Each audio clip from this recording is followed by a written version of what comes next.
Good afternoon, evening, night, everybody. It is KarQ. It is another week of Reddit questions from Overwatch University. Here we go.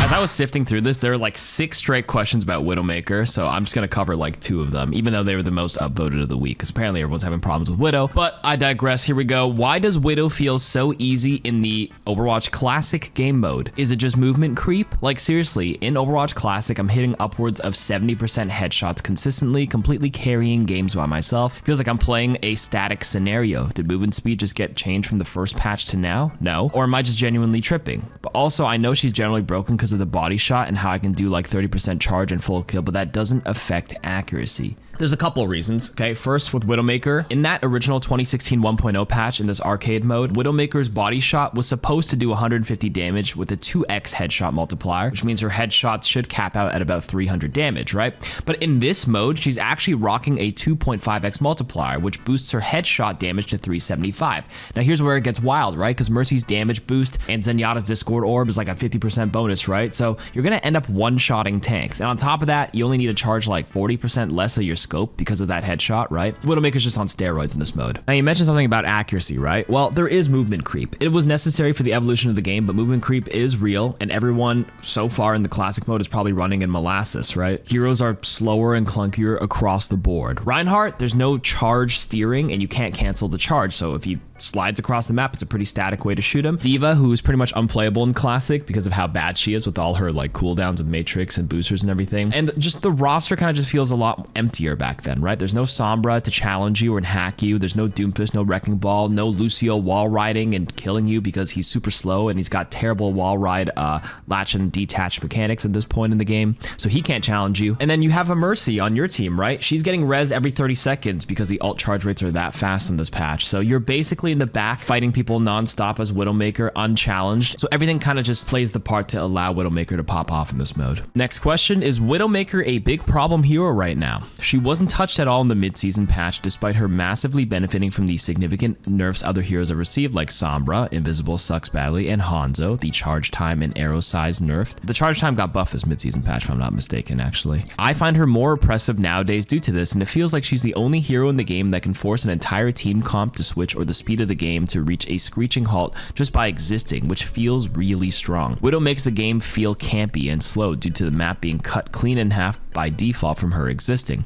I am aware that she is counterable, but I hate that 2/3 of the roster cannot interact with her or stop her from doing whatever she wants. After the whole debacle with Hanzo being a very bad DPS after the Season 9 changes, I imagine they don't want to remove her one-shot, which I'm mostly fine with if we put limitations on her as to not control the lobby as easily as she can as a hit scan, and she doesn't have to take as many risks to be lethal, unlike Hanzo, who you can interact with because he has to play closer, which feels a lot better. Making her lethality cap off at 275 HP instead of 300 maybe, increasing her charge time, kicking her out of the Season 9 projectile size buffs, or reducing her range so that she has to take more risks and more heroes can interact would feel much better to me. All right, Widowmaker, kind of a problem, but it's really map dependent. Like on maps with very favorable sightlines, she is practically untouchable since, like you said, no one can realistically reach her or interact with her without being seen first. And with Sombra's perma-stealth being removed earlier this season, there are fewer ways to deal with her. Plus, this isn't really a heavy dive meta right now. It's been kind of dominated by like Orissa's, Junker Queens, and more recently Mauga's after his mid-season 13 buff,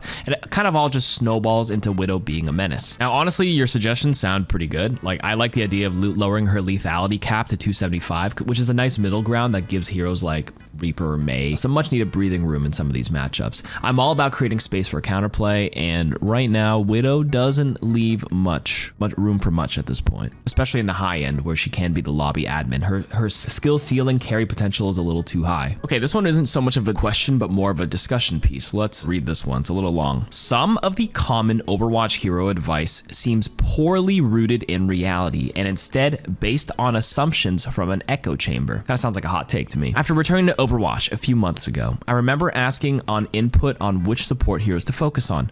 My aim is very poor, so I suggested Mercy might be a better suit for me, but most of the response I got was that Mercy is a poor choice since she has low impact on games. People said I would be flamed in chat once I reach a certain rank. Now, the heroes suggested to me were Ana, Kiriko, and Baptiste, and to some extent Illari. Better learn those heroes was a common advice since they have higher impact on games and can do meaningful things besides heal botting, which is needed in Overwatch 2. I tried a lot of these high impact heroes with moderate success. Not that surprising really. I have a lot of hours of Ana from Overwatch 1, but my aim was holding me back. So I tried Mercy instead, deleting aiming from the question to see how that fared. To my surprise, my win rate skyrocketed, and I felt like I carried a lot of the games as well. The games felt almost too easy until I hit a plateau. Now here, the knee-jerk reaction from many will be, well, of course, Mercy is easy to play, but she has a low ceiling, she won't carry you far. I assumed that to be correct until I looked at the stats. At the time of writing, there is indeed one point where Ana gets better than Mercy, and where is that point? Grandmaster. Even at a master's level, a level way beyond the average Overwatch player current and future skill level, Ana has a worse win rate than Mercy, and even in Grandmasters, Ana is just barely winning more games than Mercy. What about KarQ and Baptiste? Well, both are worse than Mercy at Masters and all tiers below. Bap is better than Mercy in Grandmasters though. KarQ is not even close. So for 99% of players, it literally does not matter what some top 500 streamer says about heroes. They live in a bubble and they're not playing the same game as you. You simply cannot take all of their advice and copy paste it into Gold 4. You can learn a lot about the game on how to play better from them, but you need to be aware of the different environments you are playing in. I agree with this part. By the way, all the statistics above is relevant. Both recently and long-term data is from competitive on Overwatch. Now this part, like win rate is not correlated to like your ceiling and impact. And you think these are not as close as you think is what I'm kind of feeling. And you're kind of really combining the two a little too much. In any case, you were saying, what does this mean? I think we should think through who we are talking to before we are giving advice. Unless stated, we can assume most players will not ever reach Grandmasters. True. In that case, KarQ and Baptiste and Ana are all suboptimal picks if all you care about is to win as many games as possible. Mercy is a great pick since she is among the easiest to learn and has a good win rate at almost all tiers. You're banking too much on the win rates here. She is easy to learn, but like, you're combining these way too much. That said, the best advice would probably be to play the character you enjoy the most. True, since your skill and not the hero's kit is a limiting factor of your climb. Most of the time, I want to add that part. You make some good points and some interesting ones. So let's start with Mercy. Like, I actually think she's a good pick if you want consistent baseline value without the risk of being dead weight to your team. And just like keeping your beam on someone will contribute to the game. And that makes it easy to maintain maybe close to a 50% win rate with minimal variance. You hover maybe around 47, 53%, for example. It's hard to play so poorly on Mercy that you somehow drop to like a 40% win rate across 1,000 games. But it's also equally hard to carry or have that kind of impact that pushes you to a 60% win rate over 1,000 games, which isn't realistic for both ends. I'm just saying extremes to make my point. Like, Mercy is a reactive hero by nature. Rez waits for someone to die, and she doesn't have the proactive tools or that personal offensive power with her pistol like Ana does. So speaking of Ana has anti-nade, which can flip team fights, and her shots can punish squishies if they're not careful. But Hana's high impact comes with a higher risk. She's aim intensive, and if you miss your shots or waste your abilities, you're a total liability. So while Mercy provides that safe, steady value, heroes like Ana and Baptiste have that higher impact, higher ceiling, even if it means suffering through some rough games while you learn. Now, if your goal is to win right now and you struggle with aim, stick to what's fun, right? Play Mercy, enjoy the game, you do you, right? I'm not saying you can't play Mercy here, but let's not dismiss the Ana, Kiri, and Bap as suboptimal, as you said here. Their higher mechanical and decision-making ceilings are exactly why they're often recommended for climbing, because climbing is a journey, and to hit your goals, you have to embrace these growing pains and challenge yourself, right? And limit test on these higher impact heroes. Now, I was saying it earlier while I was reading it, but again, win rate and impact don't always correlate the same as people think, right? For every Ana popping off with this maybe 60% win rate on the extreme med, there's one struggling at 40%. And, you know, as they're figuring things out, it will kind of average out. When people recommend these high skills heroes, it's not to like discourage you, but to challenge you.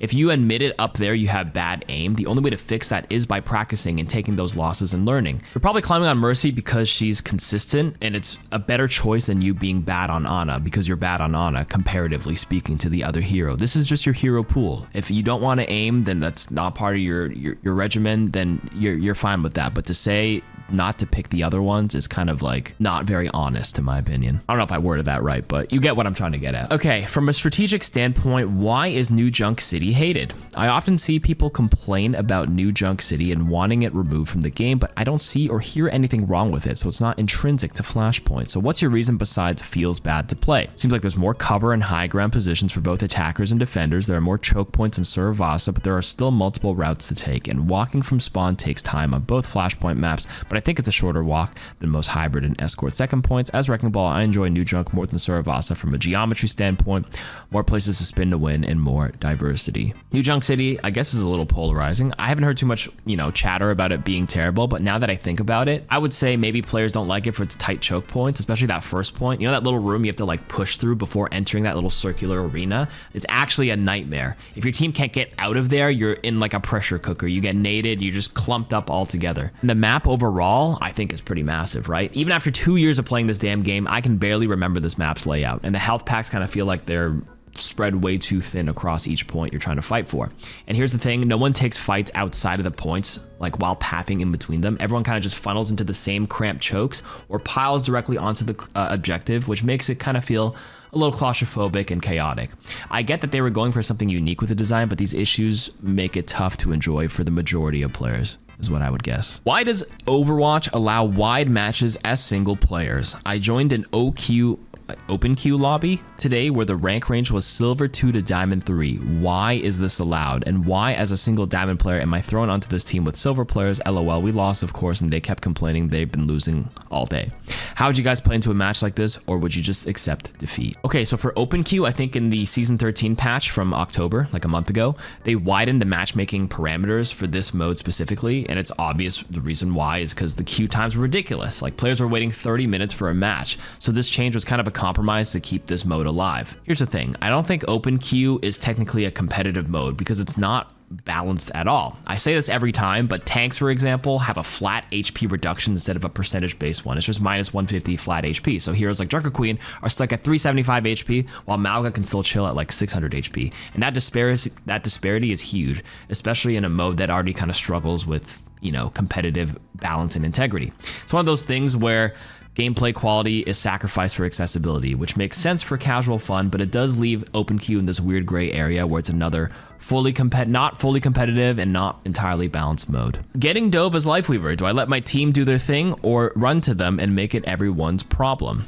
I noticed that once I grief enough enemy plays with life grip, they tend to get pretty mad, and I'll often find myself on the receiving end of a very committed Sombra and or Genji dive, but because we're in gold, usually the dive is not very good, and watching my VODs, it usually takes around 20 to 30 seconds for them to kill me if I have no help, or other times they just give up and go back to the main fight. Usually 3 things happen while I'm getting chased. 1, my team loses the 3v4, which is the worst case scenario, or 2, stalemate, no one's dying but me. That's also pretty bad as well, you dying. Number 3, enemy team gets wiped, which is the best case scenario, like your team wins the 4v3. If I run into my DPS and play with the team, I have much less opportunities for good pulls because I'm in the middle of stuff and I can't see the whole fight playing out. I don't grab people to help me unless they're running in from spawn because it can sometimes mental boom players. What do you guys typically do as Weaver in this scenario? Well, I would say if you get Dove as Lifeweaver, his survivability really depends on you reading the situation correctly and who's diving you specifically. Like, Lifeweaver is incredibly slippery with rejuvenating dash and pedal platform.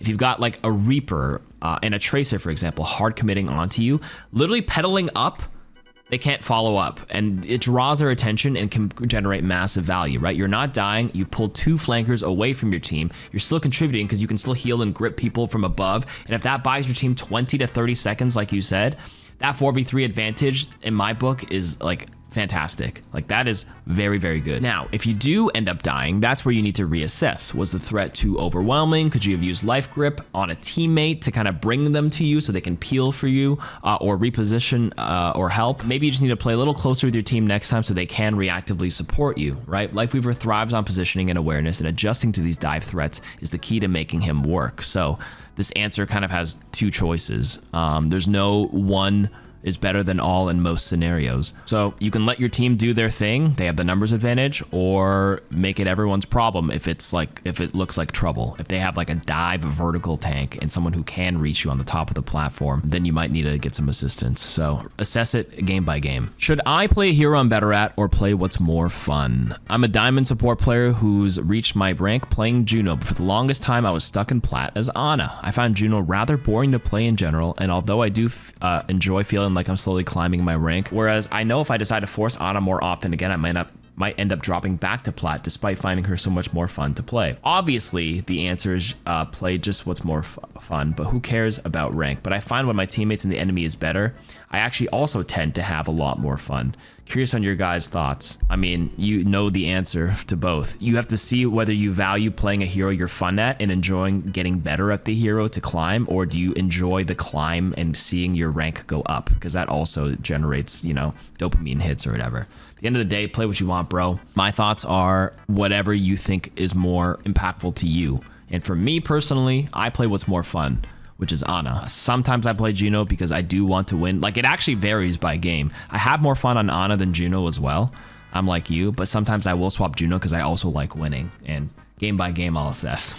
Is there ever a good scenario to invest ultimates while attacking third point on Clash? From my personal playing experience and pro matches I watched, it never ends well for attackers to invest any ults on the A and E points in front of the enemy spawn. Even if you wipe the enemy team, they always just seem to respawn so fast and contest again, while your capture progress goes extremely slowly. A lot of times this happens, the attackers lose the ult advantage and the defenders come back and win the match. Can someone help me what the rules are for investing ults for the A and E points as attackers? I mean, generally in Overwatch 2, right?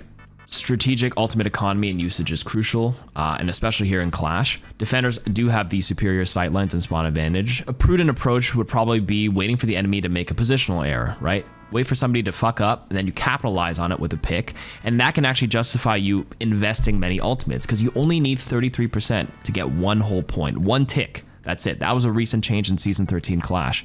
So invest your ults if you see a mistake that you can punish. Now on the flip side, you can also invest lower quality ultimates to kind of bait them into investing more than you. So Cassidy High Noon, which can be strong, is a lower value than wasting your Juno ult. But if you look like you're engaging, you pop your Cass High Noon, the enemy team responds with their Kiriko ult and a Lucio beat or something, like that is a good trade. You'll take any day because they're probably going to cap it anyways. Even if you don't get a tick, at least when you fight the B and D points afterwards, you'll be at an economic advantage. So that's my rule of thumb when I look at this game mode. Last question, how do you handle pressure?